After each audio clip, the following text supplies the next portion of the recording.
Edremit ilçemizin iki önemli sorununu dile getireceğiz. Bunlardan birincisi Edremit ilçemizin Şabaniye ve Süphan mahallelerinde bazı ev, bahçe ve iş yerlerinin yıkılmasına dair olacak. Diğer bir gündem meselemiz ise yapımı devam eden köprülü kavşak ile ilgili olacaktır. Evet. İlimizin en büyük sorunlarından birisi şüphesiz ki trafik sorunudur. Bunun için yeni yollar açılmaktadır. Van Büyükşehir Belediyesi'nin yol yapım çalışmalarını bu anlamda takip etmekteyiz. Bu amaçla Edremit ilçemizde de yol yapım çalışmaları olmaktadır. Şabaniye ve Süphan mahallelerimizde buna örnek çalışmalar sürdürülmektedir. Bu mahallelerimiz için 2013 yılında yeni yol yapım ve yeşil alan proje kararı alındı. Bunun için İpek Yolu Caddesi, Yese Kavşağı ve Aşıklar Köprüsü'nü de kapsayan bir yol yapım çalışması olacaktır. Bu tür çalışmaların olması artan trafik yoğunluğunu azaltma ve alternatif yollar oluşturma adına olumlu gelişmelerdir. Ancak yapılan bu çalışma beraberinde bazı sorunları da getirdiği görülmektedir.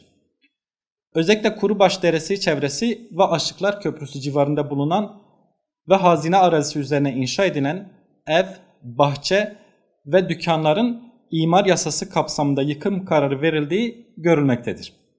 Yasa kapsamında evleri yıkılacak vatandaşların durumuna ilişkin görüştüğümüz mahalle sakinleri yaklaşan kış ayları öncesinde böyle bir durumla karşılaşmalarının kendilerini zor durumda bırakacağını söylediler. Verilen karar yasal bir hak olsa bile mağduriyetleri gidermek de vicdani bir gerekliliktir. Bunun için ilçe başkanlığı olarak kendileriyle görüştüğümüz vatandaşlar için şu sorunların oluştuğunu görüyoruz. 1. 15 gün süre tanınan vatandaşların gidecek yerlerinin olmaması nedeniyle onlarca ailenin evsiz kalacağı ve düzenlerinin bozulacağı. 2. Eğitimini devam ettiren öğrencilerin durumdan maddi ve manevi olarak etkileneceği. 3. Çalışan aile bireylerinin evsiz kalma durumu nedeniyle çalıştıkları işlerde işe odaklanma sorunu yaşayacağı. 4. 30-40 yılını buralarda geçirmiş, bir anlamda bir ömür sürmüş bu insanların psikolojik sorunlar yaşayacağı. 5. Geçimini sağlamak için açmış olduğu küçük mahalle bakkalının yıkılması üzerine geçimini sağlayamamaktan kaynaklı sorunlar yaşayacağı görülmektedir. Bunun için Hüdapar olarak 1. Van'ın soğuk kış mevsimi çalışma yapmak için uygun değildir.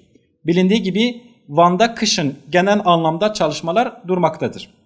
Bu anlamda hem ailelerin evlerinden olması hem de bir çalışmanın yapılmayacak olması düşünülemez. Dolayısıyla yapılacak yıkım işlemi ailelerin de talebi üzerine en azından bahar aylarına kadar ertelenmesi gerektiğini düşünüyoruz. 2. Bu aileler için alternatif bir seçenek oluşturulması gerekmektedir. Eğer çevre yolu ve kavşak yollarla bağlantı sağlanması adına yapılan bu işin aciliyeti söz konusuysa bunun için aileler adına barınma ve yer temininin sağlanması gerekmektedir. 3. Öğrencilerin eğitiminin olumsuz etkilenmemesi adına öğrencilere yaşanılan sıkıntıyı atlatıncaya kadar düzenli rehberlik desteğinin sağlanması, lisans eğitimini sürdüren öğrencilere barınma adına yurt ve pansiyon temin edilmesi sağlanmalıdır. 4. Yaşı ilerlemiş olanlar için rehabilitasyon koşullarının oluşturulması, bu anlamda gerekli psikolojik desteğin sağlanması adına şartların oluşturulması gerekmektedir. 5. Ailelerden taşınma durumu olanlar için yol masraf ve giderlerinin belediye tarafından karşılanması gerekmektedir.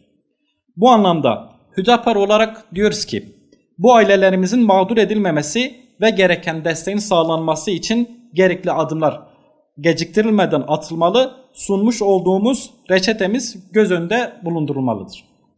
Diğer bir konu ise Van-Edremit yolu üzerinde yapılacak köprülü kavşaktır. Van ilimizin gelişimi adına yapılan her türlü çalışma elbette ki değerlidir. Özellikle trafik sorununun gittikçe büyüdüğü ilimizde köprülü kavşakların, alt geçitlerin yapılması, şerit sayısının artırılması trafiği bir anlamda rahatlatacaktır. Bu anlamda Edremit'te yapımına Mayıs ayı itibariyle başlayan köprülü kavşak yapımı maalesef istenilen hızda ilerleyememektedir. Kavşağın yapıldığı yer malumunuz olduğu üzere sadece Edremit-Van yol bağlantısı değildir. Aynı zamanda Van'ın diğer batı illeriyle bağlantısını kuran yoldur. Bu anlamda bahse konu olan kavşağın yapımının gecikmesi şehir içi trafiği aksatırken aynı zamanda şehir dışına yapılan yolculuklarda geciktirmektedir. Bununla beraber özellikle trafiğin yoğun olduğu mesai çıkış saatlerinde bu durum daha da kötüleşmektedir. Bunun için daha önce Karayolları Genel Müdürlüğü tarafından yapımı için 4 ay süre tanınan kavşağın 5 ayı aşkın bir süre geçmiş olmasına rağmen bitmemiş olması açıkçası düşündürücüdür. Söylenilen süre içinde acaba neden tamamlanmadı ve ne zaman tamamlanacak? Sorular halen muamma durumunu korumaktadır. Umarız ki daha fazla geciktirilmeden yaşanan bu soruna farklı çözümler bulunur ve ivedi bir şekilde neticelenir.